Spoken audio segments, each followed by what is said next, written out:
Hi, this is Marcus from the V2V podcast, and today we're talking with survivor Michael Atterbury.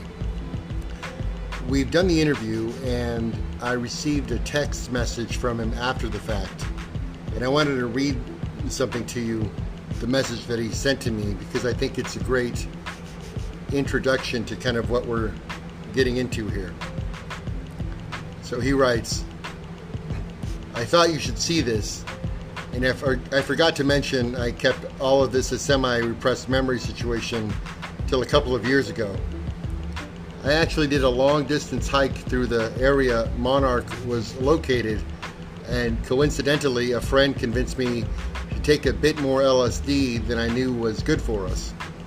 A wave of memories and feelings came back, and just feeling hurt by the whole experience.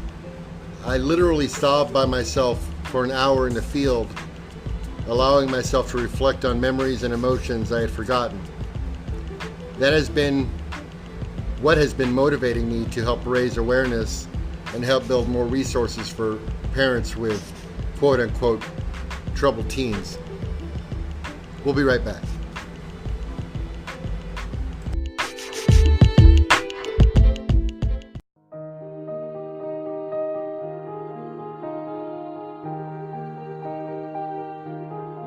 Welcome to the V2V podcast Survivor Series. Today I'm talking with Michael Atterbury, who is a survivor of a couple of different wilderness camps, and we're going to hear about his experience being involved in those facilities, and we're going to just take it from there. So welcome to the show, Michael. Hey, Marcus, thank you for having me. It's a pleasure. All right, so generally what we do is, because a lot of people don't know what the troubled teen industry is, or abbreviated TTI sometimes, wilderness camps, therapeutic boarding schools, they don't even know that they exist because it's pretty private.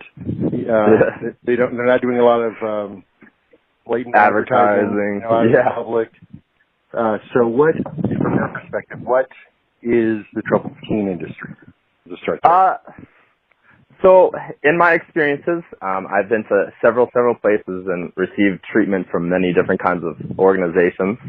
And I would say the troubled teen industry is kind of this gray area in the mental health / medical industry, kind of staffed and oftentimes in places that have minimal regulations and laws regarding their existence, with little to no oversight, often staffed by people without proper medical credentials or even medical training. I think there's a lot of the staff that I saw were teaching from personal experience, a lot of, this is what I went through, and this is how it is kind of people. And that sometimes former students too, or former students or former clients, they come back to become staff. I know that's scary thing. And there's a reason for that. Yeah, and granted, some of the facilities that I went to did have licensed therapists, which I definitely appreciated talking to those people because they were often much more gentle, I would suppose. Right. But yeah, I think the troubled teen industry kind of revolves around. I don't even know if I feel comfortable using the term scaring teens straight through physical coercion, harsh verbal confrontation, and hard physical labor. And often. So ultimately, do you think it's really all about the money? Ultimately. I can't speak for. It's a tough question, I know. I can't speak for all organizations. However, I went through a CEDU affiliated program, and I firmly believe that CEDU is planted in that money, and part of that money is around the cult-like atmosphere. I know that. But that being said, not all places are designed this way. I've been to some very excellent facilities later on in my life that treated me with the utmost respect compared to some of my experiences in my Now, youth. these other facilities, Well, I guess, like, how old are you now? I'm 30. So okay, I you're think 30 now. So these other facilities, were you an adult? Were you an adult Yeah. when you went to these other places? You were an adult. That's the difference. Yeah. Ultimately, a lot of times, that's the difference, because if I could jump in for a minute, I mean, Of course. I know that that minors have basically no rights as far as what they can do, especially if their care and custody has been assigned over to an organization. They can't make certain decisions on their own. They're not allowed to. So there are things that happen in adult rehabs, treatment centers, places like that would never, ever, ever be tolerated. Oh yeah, for sure. Sure, man. So I want to make that distinction, because believe me, we're looking for we're looking for good ones. And and I think this is important. We haven't found any good ones. Okay. That would be amazing if we found a good therapeutic boarding school for troubled teens or people, No, I don't think that. There's one school in Georgia.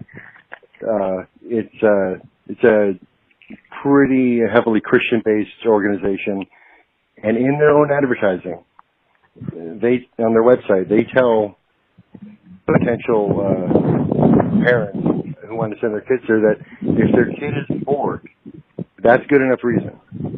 Their kid is bored? If they're bored. Oh, geez. So the criteria is pretty loose, in a lot of cases. So what was going on with you as a young man that led you and your parents to decide that this was something that you should go do? Okay. I mean, were you troubled? I was definitely a troubled youth. I unfortunately grew up with a good bit of ADD that made my attendance of some of the nicer schools I attended as a kid a little bit burdensome for the teachers and my mom. So as a result, I was sent to kind of like an alternative education school. I was very intelligent as a kid, just crazy hyper. I still can't sit down for more than 30 minutes somewhere. It's just kind of... Right. So I went to the school that was very small. I received a very, very, very good education. But most of my education was math, science. For example, I had 45 minutes of art a week. Mm-hmm. So I grew up in kind of a very structured environment. And around fourth grade, they thought I was so smart that I could skip fourth grade. And they skipped me a whole grade ahead with a whole bunch of new kids that were older than me and who had all been friends for the last 5 years. And it sounds familiar, by the way. Yeah, this is very, very familiar. Intellectually, I was more than capable. Right. But emotionally, I wasn't ready to be like ripped out of my friend group and tossed into a whole new pack of wolves, per se. The same thing happened to me in third grade. I got sent to the sixth grade. not only a different group of people, but across the campus, because the way the elementary schools are structured, it's the little kids on one side and the big kids on the other side. So I went from being kind of the top of the heap, third grader, amongst the first and second graders, to suddenly being in a classroom full of kids that were, literally 3 or 4 years older than I was as a 9-year-old. So I'm in this class with 12 and 13-year-old kids who definitely didn't want me there. So I demanded to be sent back because that was not going to work out. So that kind of says something about the structure of these programs, where they lump a bunch of different age kids together and have them kind of it out. Yeah, seriously. I definitely experienced that at Wilderness, and I had very quickly decided that I did not want to be at the bottom of the pack. But anyways, so there's certain things you have to do, right? But, for sure. Anyways, I started acting out. I became like the class clown. I got kicked out of class almost daily, sometimes multiple times a day. Right. But I always got like straight A's in math. Like I love math. So they could never be like, you're dumb, you know? It was just like, why are you doing this? Yeah. Right. And so there weren't many options, I guess, really. Like as far as like, or there are options, but they weren't presented to me, your family. I guess. I think that I grew up in a pretty well-to-do area outside of Philadelphia. Okay. Kind of the main line, if you will. If you like research the area, you know, there's some of the top schools and universities in the country that are located within, you know, a 20-mile radius of Philadelphia. It's very, very prestigious. There's a lot of competition. You know, that whole like 90s buying a mansion, flouting your wealth kind of thing was in full swing. Right. So were you supposed to become an economist at Wharton or something? Yeah. You know what I mean? I just I feel like that's like that's what my mother had the intention that that's what I was going to be. You know. Exactly. Okay. So it wasn't going to plan. And it definitely wasn't going to plan. You were too distracted. Right. Just crazy. You know, just a crazy kid. Like. But again, like, you know, I got straight A's in math and English. So like, the school couldn't be like, this kid's like stupid. It's just like this kid's behaviorally like unstable. Right. I don't think IEPs were a big thing at that point. No, I mean, independent education plans like that are fairly common these days, where they'll take a kid like that and basically give him the opportunity to do a lot of self-study and get him out of the social environment in the classroom that's causing those crazy issues. Yeah, because it sounds like that's kind of what maybe the right course of action was, but that's easy to do in hindsight. Go back I can't like thank my parents enough for giving me the education that I had. Like, I definitely was fortunate enough to attend private school as a kid, and I got more knowledge stuffed into my brain by the time I was, you know, 12 than most people have their whole life. So, like, thankful to everybody. So what was the breaking point? What was the breaking point that actually had them decide to send you away? Middle school. The middle school that I went to had an optional third-year program, which is where you stay for an unaccredited year just to acquire more knowledge before going to high school. So instead of going to high school at 14, you go at 15 or whatever. And my parents, or my mom, and my school decided that something needed to be done about my behavior in order for me to continue. And so over the summer, I willingly agreed. So the option was given, basically you can go to Wilderness and then you can come back and your life will be just as it is, or we can start figuring out what you're doing now. And I was like, well, you know, sign me up for Wilderness. I want to stay with my friends, blah, blah, blah. And that's when I attended Skyline Journey. And it was, I think, like 50 days or so. And keep in mind, I was like a 13-year-old kid being mixed with 17, 16. Like, that's where I learned about drugs. Okay. You know? It's important. Like, right. Like, Wilderness sent me to, that's where I learned about drug use. I significantly remember being in Wilderness and always being the kid asking, like, where are we going? You know, what time is it? What's going on? And always being told, hey, don't worry about it. Don't worry about it. Don't worry about it. And you're here. You don't need to know. You don't need to know. Like, and I'm like, well, how many miles are we hiking? Like, what's going on? And they're like, just, shut up. It's not important. Was it peer run or was it like this facility mostly peer to peer kind of stuff, or was there more adult staff interaction? So there's a lot of peer-to-peer. I think I was in a mixed sex group, so it was females and guys. That's always a good time. Yeah. And I think maybe 2 or 3 staff, given their staffing. You know, I saw a lot of counselors come and go. Right. So I don't. But I mean, so that program was, very mellow. I think it was probably like they had our food and our like water shipped to our campsite. We got like was it mellow because everyone was stoned?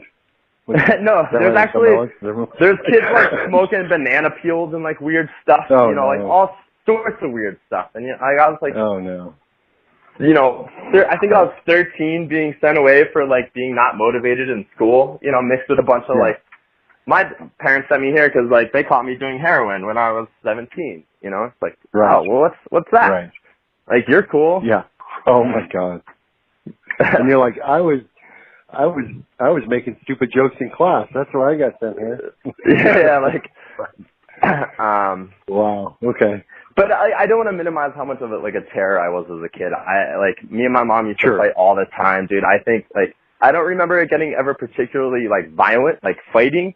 But my mom used to like, hit me to try and discipline me as a child. I used to spend weekends at my aunt's house just for like my mom to get away. Like, I think I was a very challenging child for my mom to raise. So like, I don't think that these decisions came lightly. Right. And these were the options presented. And these were the options that were presented.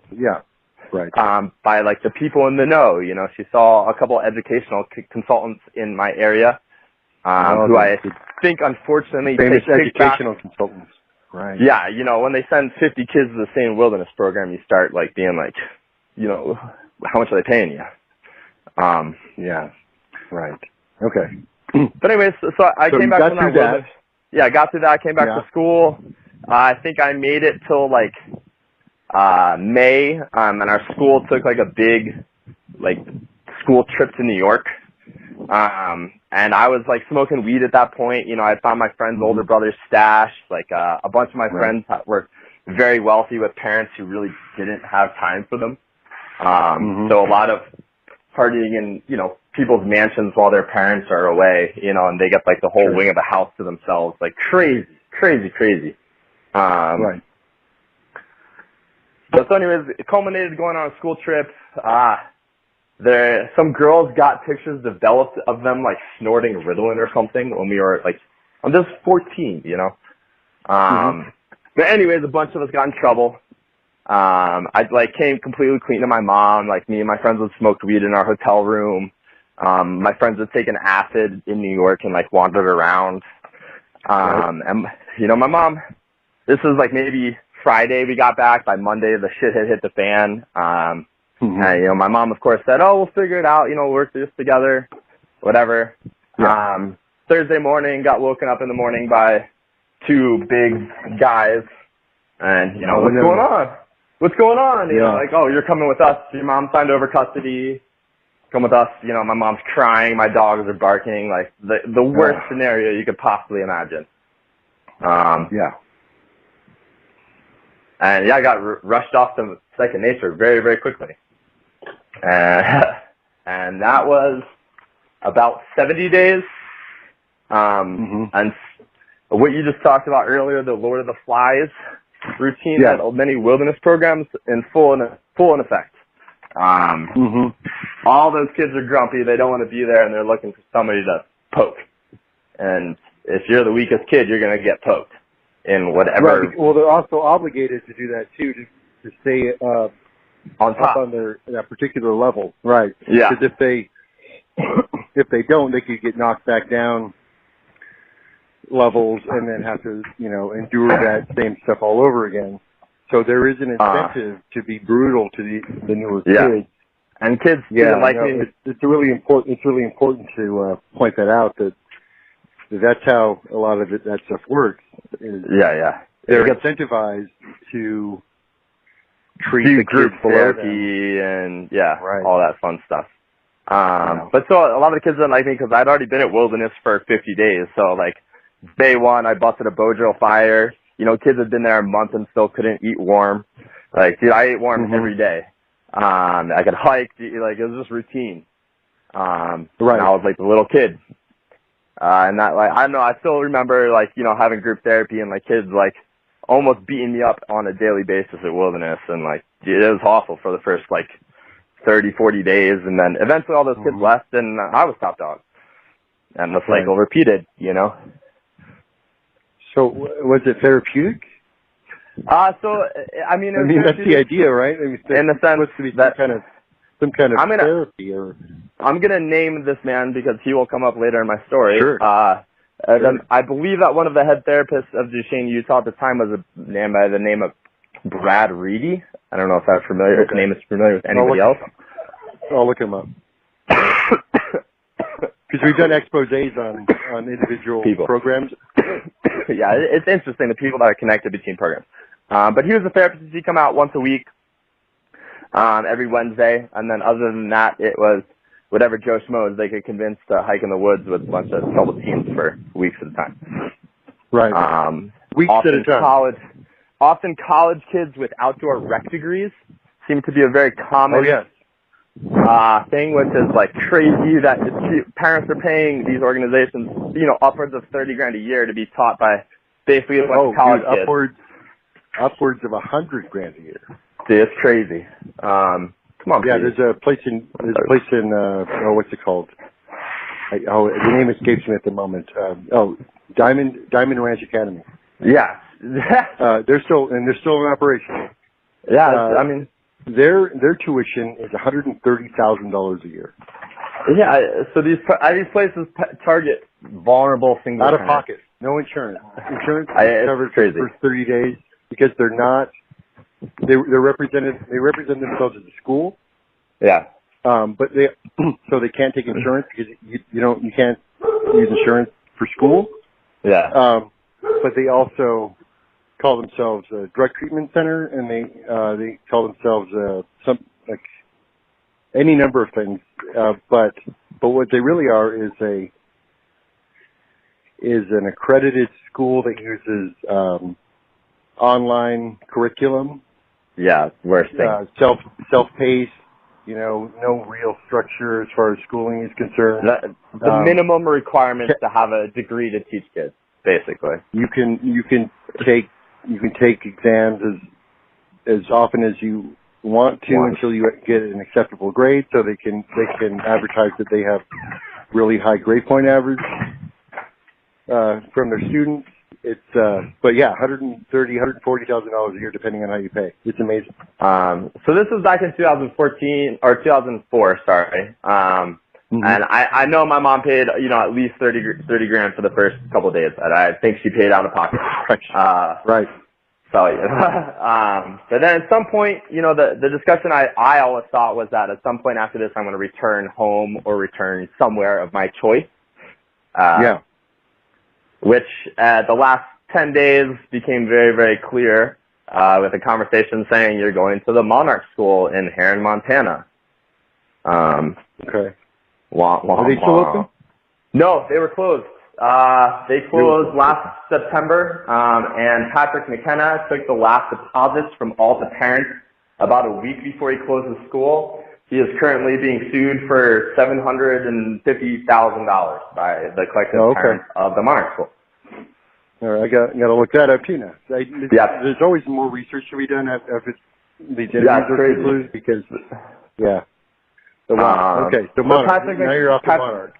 Anyways, so brisked away to Heron, Montana. My mom actually came and brought me, and dropped me off, much to her chagrin.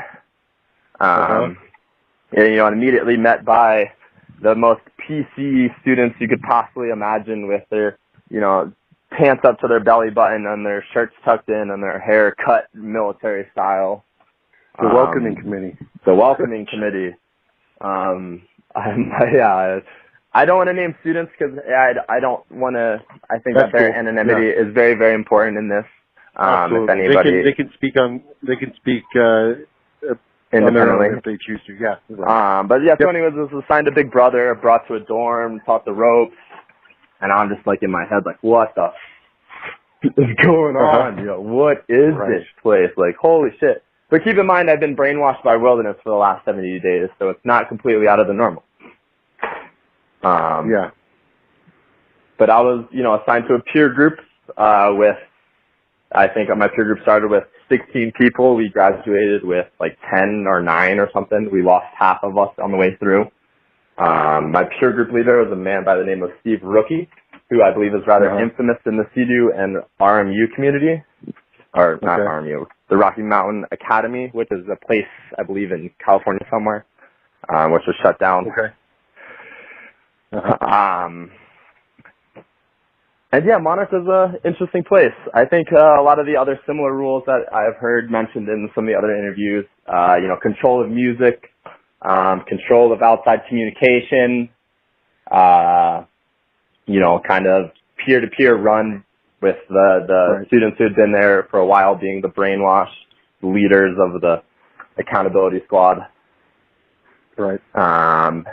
And I guess I'll just go through kind of like a daily routine at Monarch. I don't really... Sure. There's a couple of pivotal moments that happened during my stay, but for most of it, it was just bland monotony, trying not to get railed in group therapy.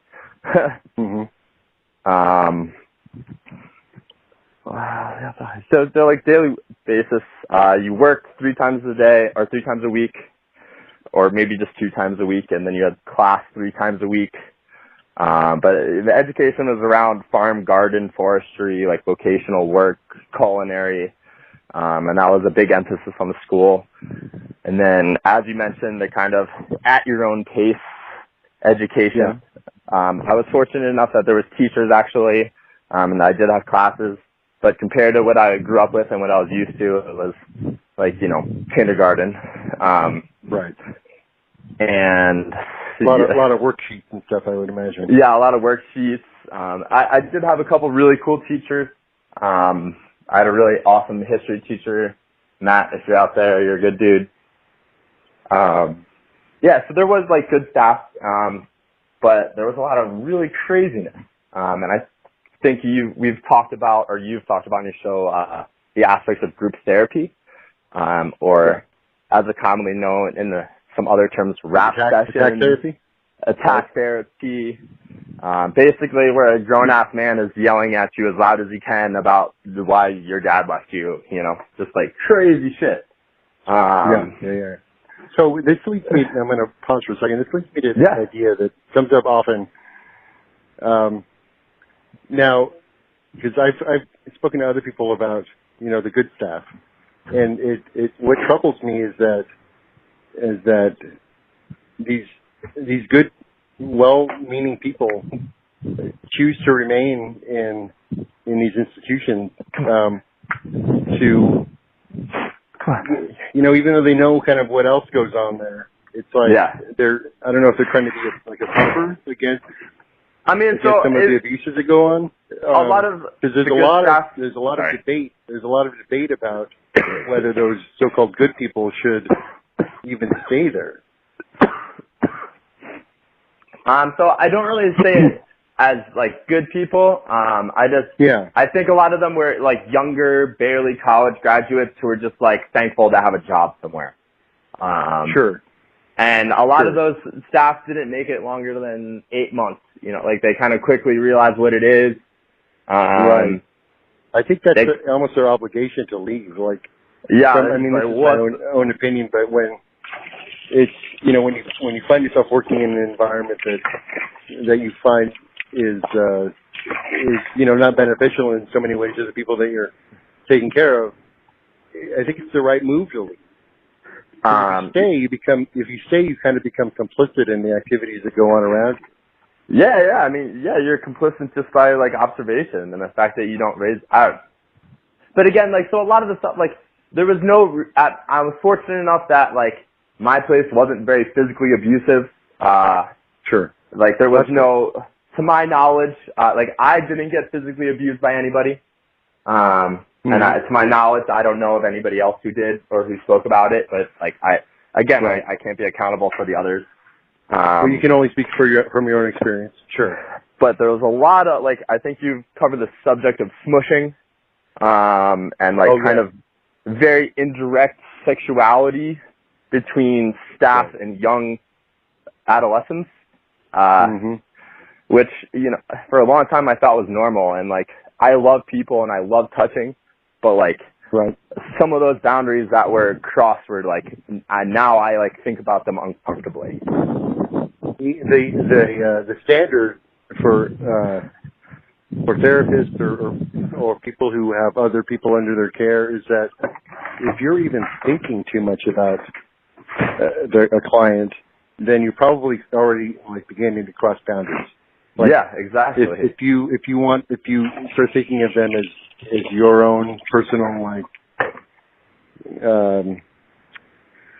as you know, you as their personal caretaker or above the others, or you decide that they're your favorite, like already before you even make any like overt actions, you're already starting to cross those lines. And it's unfortunately it's not uncommon, but good therapists and good caretakers and good teachers can recognize this stuff before it gets physical. But you know, it happens, and it shouldn't, but it does. Yeah, it's just, when I think about now, like how I would interact with children of that age, like I wouldn't do some of the things that some of those staff members did. Like that's all I'm saying. Right. Sure. Yeah, it's like, dude, yeah, little kids, man. Anyways, so like I'm a fairly intelligent individual. I managed to stay out of trouble for 99% of my time there, and I was kind of always a blip under the radar. Until the fateful day of December. And of all of the shameful things in my life that had happened, probably the thing that I still hold to the most shame happened at the Monarch school. And yeah, so kind of another part of these schools is sexualizing women with like denying sexuality, I guess. And what I mean by that is it has an opposite effect, sure. That there's women there that you're in constant contact with, that they're always telling you like no relationships, no, affection. If you're gonna show affection, you do it in group, and like it never goes well, you know. Mm-hmm. And I was this little kid. Repression doesn't work. Very, very repressed. I was 15. And I happened to be working at the farm and garden area of my program. And I, as a 15-year-old, I fingered a horse when I was 15 at the Monarch school. And it was maybe like 5 minutes or so, and I was like, dude, this is fucking weird, and I like walked away. But in an accountability like session, I like told my peer group leader that I did this, and that this occurred, and like shit hit the fucking fan. You did something with a female student? No, I sexually molested a horse when I was 15-year-old. Oh shit! Oh wow! Like I was in a farm and garden area, and I saw a horse, and I happened to like see her vagina, and I was like, oh. And yeah, for a very regrettable 5 to 10 minutes of my life, I played with a horse vagina when I was 15 at the Monarch school. Okay. And like, dude, fuck. It's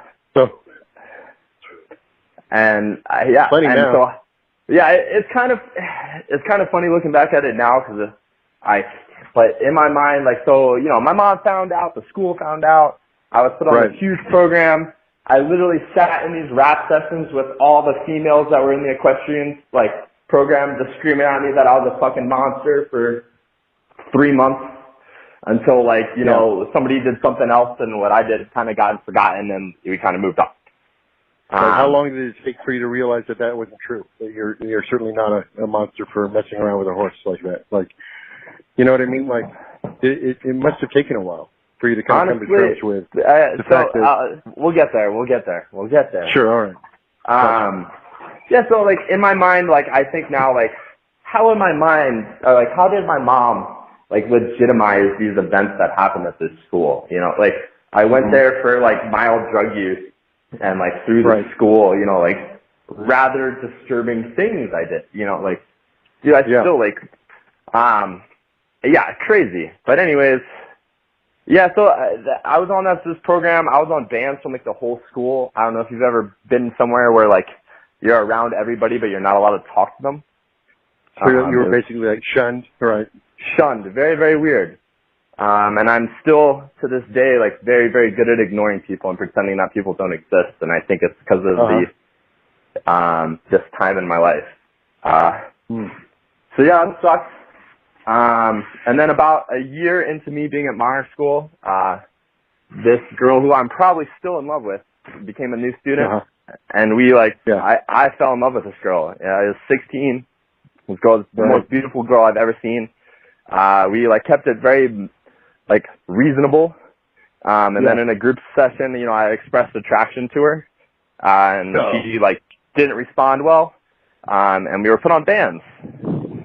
So I spent about 9 months existing at this school with this girl who, I still have weird dreams about every once in a while.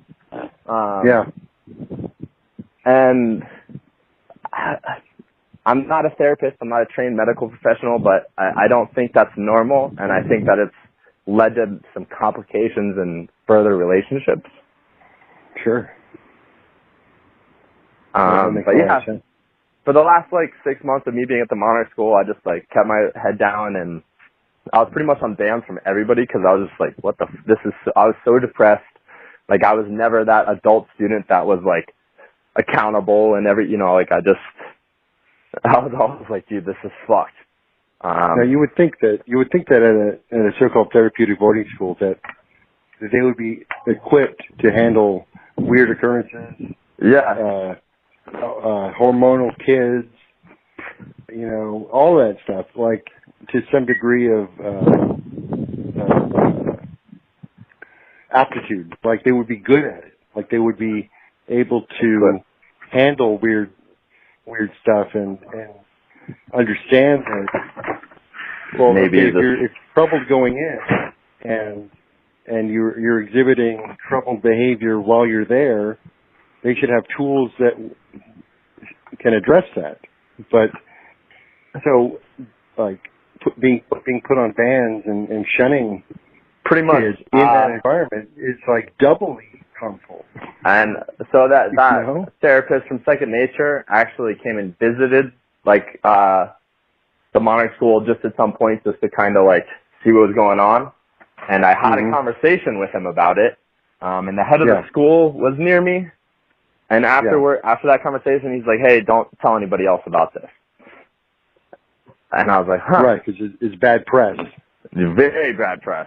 Because I think that Brad might have said something to him. I have no idea. But yeah, I was basically just said, don't talk about it. I don't know what these people expect when they repress adolescent and young teenage sexuality. I don't know what they expect. I saw countless people get kicked out of school for whatever, running off in the woods with their partner of choice. And, I was so afraid of disappointing my parents and, getting into a worse spot. There's always kind of this loom over your head, if you don't make it here, there's somewhere worse, Right. Exactly. But I managed to make it, sorry.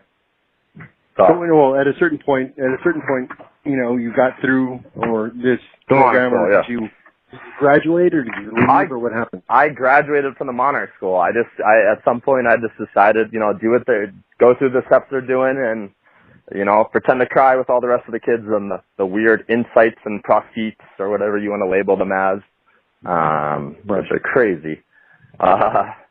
And I made it out. I've always kind of been the person that I like to finish things, I guess. I don't know. But so no, I made it out. And I found a school, that would accept me in New Hampshire. And I finished out a pretty normal high school experience, barely graduated. There was a man that pretty much taught me the entire class of physics in a month.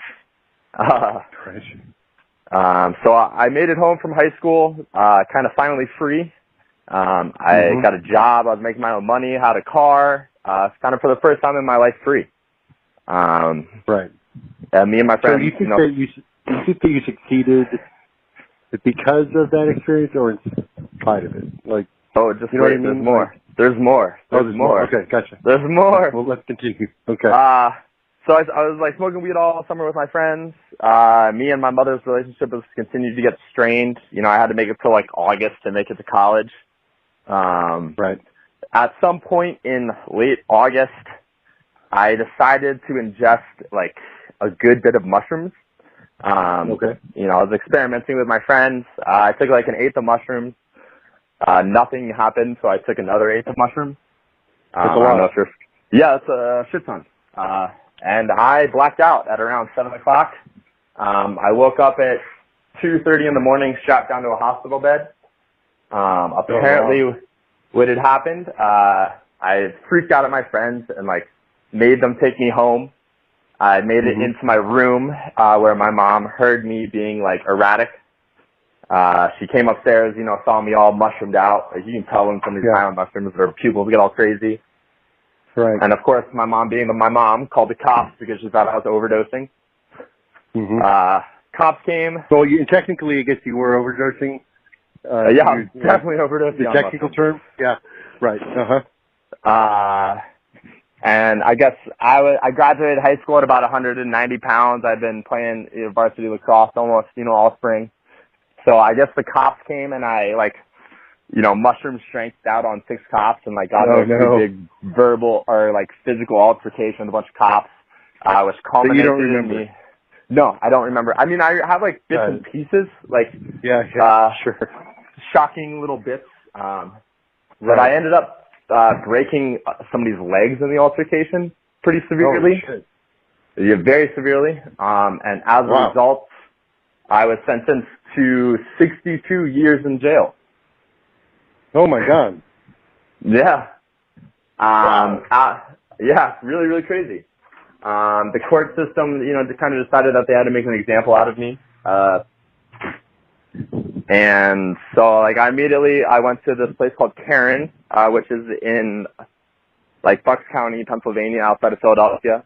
And this is a place that is a 12-step program staffed by licensed and trained medical professionals, and I can't speak highly enough of Karen. If anybody has a loved one that they wish to seek treatment, I vouch heavily for Karen. They definitely treated everybody with the utmost respect. But so I did, like, in an effort to not go to jail, I went to the rehab center, and then I went to a halfway house while I awaited my fate for about a year. But I actually got sentenced to 3 to 5 years in jail as a result of all of this, of which I spent 18 months in a state corrections facility as a 20 to 21-year-old adult. And for me personally, that was all I needed.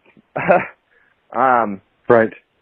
I had a cellmate for a little bit. He was 60-something years old, and he had been in and out of jail for maybe his whole life, doing probation violations and, you know, whatever little thing. And I was like, dude, I'm not spending my life like that. I will never be, you know, this 60-year-old guy who's missed his family because he gets violated for probation every 2 years. So I did a pretty mundane jail sentence. Jail's like big summer camp. Interesting, the contrast between jail so much mellower than Monarch. Like, well, people have misconceptions about incarceration. I used to work as a vocational counselor in prison, state prisons, federal prison. I go in and talk to people who had like 6 months or less to go in their sentence, who are on good behavior, and I go in and talk to them about what they wanted to do when they got out. And I learned a lot from that experience about what really doesn't happen in jail. Yeah. Dude, I mean, so like the whole, it must have been really an interesting contrast between where you came from and that place. Not that you would prefer jail, but I mean, I would prefer jail to the Monarch school. I would 100% take jail over the Monarch school. Isn't that amazing? The fact that you just get left alone, and for me, like, I got to make choices on my own. Like, I got to make decisions through my own process. Was very important for me. So anybody out there, as an adult with your rights, a lot of your rights stripped, you still had more like sovereignty than you did as a kid. with essentially all of your rights as a young person intact. That's crazy. The fact, like so I worked in the kitchen for a really long time because I wanted to get good food. And the fact that at any moment I could just say, I'm not waking up for work, and that would be it. I'd be rushed to another block and I wouldn't have to work. Like, it was my choice to do everything I did. But no, I mean, and I met some good guys that definitely helped look after me as a little kid. There's definitely some tricks to the jail. Don't accept kindness from strangers, period. Sure. Don't do it. Just don't do it. But anyway, so I got out. I had a parole officer, and my parole officer's advice was, he said, the guys I see who try to make it big when they get out, fail. Be mellow. Find a girl, go to school, don't do shit for the next 3 years of your life. And that's exactly what I did. I found a beautiful girl, went to school for automotive engineering, or no, not automotive engineering, for auto tech, sorry, not as cool. I really like how cars work. This whole time I've been working construction, like my whole life. So I was working a full-time construction job. And eventually I made enough money working construction where I bought a couple houses in downtown Philly. And I put those houses for some money. And rinse and repeat that a couple times. In 2014, I moved out to Denver. I live downtown Denver these days, and since then, I have literally not been in trouble with anything. At some point during that time, I ceased communication with my parents. I, at this point, don't really have a functioning relationship with either of my parents.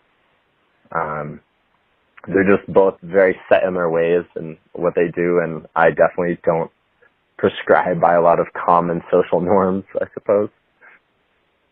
Yeah, that makes sense. So I guess back to that original question. Did you succeed because of your experiences in these wilderness camps and boarding schools, or in spite of them? It's one of those like chicken or the egg questions, really. Like, would you have achieved, a stable, happy life without that stuff? And I mean, my guess is yes. I think unfortunately that jail was in my future, kind of no matter what. So my message to any parent listening to this is that if your kid is doing whatever, there are already state programs in existence that are far more effective than any sort of therapeutic bullshit ever will be. Like, if your kid's in trouble, go to fucking juvie for a couple of days and they'll figure their shit out. Or they don't, and that's their choice. That's their choice. Right. You're an adult. That is the avenue, right? Yeah. That is the avenue for misbehavior. It's go to juvie. Law enforcement and contact and the criminal justice system, and perhaps going to jail or prison. Like the acting up class clown smart kid whose parents just don't have time for it. Like these schools aren't a legitimate avenue to success. And this is what I'm hearing over and over and over again, is that the achievements that people have made in their lives literally have nothing to do with these early experiences in these schools and facilities. And in fact, from my own personal experience and the testimony of other people, I found that they're so isolating from the quote-unquote real world that when kids finally do get out and leave these places, they absolutely have no clue what to do next. Like, they don't know how to relate to people in the right way. Oh yeah, for sure. They don't know. Strange little kid. They don't know how to operate in the world in a way that everyone else does, so that they stay outside of that norm. For maybe the rest of their lives, for a long time, because can't just order people around in the real world. Like, people won't listen to you, and they won't comply. So, I mean, so yeah, I think that's important to note. So I'll say for me, like life's a journey. Like it's fun, but it's not always pleasurable. Sure. And for me, I found like a lot of really good outlets for a lot of my what I now consider anxiety. It's just like I'm a pacer by nature, and believe it or not, techno music has been like my saving grace. Very quick, very repetitive, and it tires me out. And the culture and community is a wonderfully vibrant, interesting place. And I think that my mom was just very, very resistant to, or not even resistant, she just had this idea in her head of what I should be, what I could be, and what she like wanted me to be. And she was willing to make sacrifices to achieve that. And there's people that were, accredited and licensed, and they were very much so pushing in her ear, and my mom was, grasping for anything. And that's just the route that I took, that she took, or that she took for me, I should say. Right. But no, I think like every kid experiments with drugs. Like there's a startling statistic of like, like most people, their first time with drug use is in their adolescence. Yeah, I started at 11 personally. Yeah. And I think like if you're in the 12-step program, I think the 12-step program is like a great first step for parents. Like just take your kid to an AA meeting. Having stories, for me was like the big like, oh shit, this shit can like ruin your life. Like you have to be very, very respectful of a lot of these substances. So, not only am I part of AA, I manage a sober living house. So I live with 12 other dudes and trying to do things differently and better. And it's I didn't know this was going to be my life.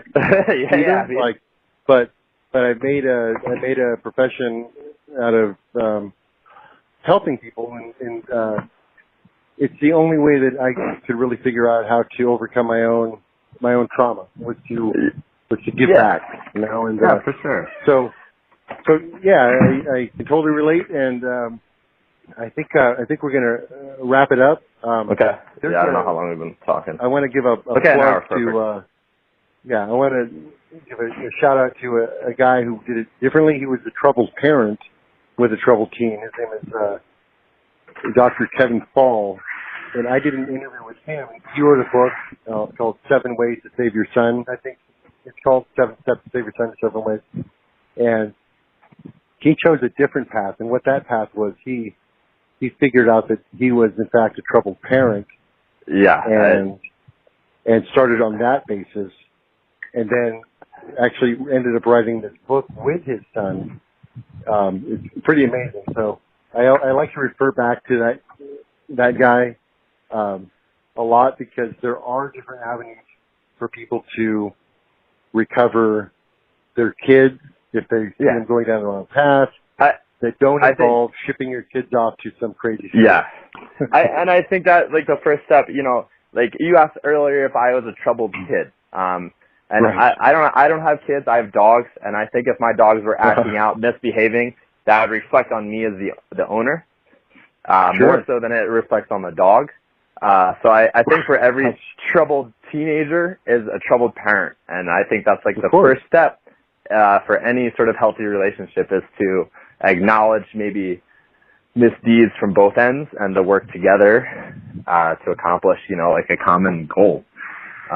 Yeah, absolutely. If I'm ever out in Denver, I'll say hello. That'd be good. I'd love to see you. Yeah, definitely. All right. Thank you so much for coming on and talking. I think this was really interesting, and I think beneficial to both fellow survivors and parents who are thinking about sending their kids to these places, and for parents who have, to give another comprehensive picture of what what this stuff is all about. So I really appreciate it, and thank you so much. Yeah, thank you very much for your time. I'm glad we can make this work today. All right, take care. Yeah, bye.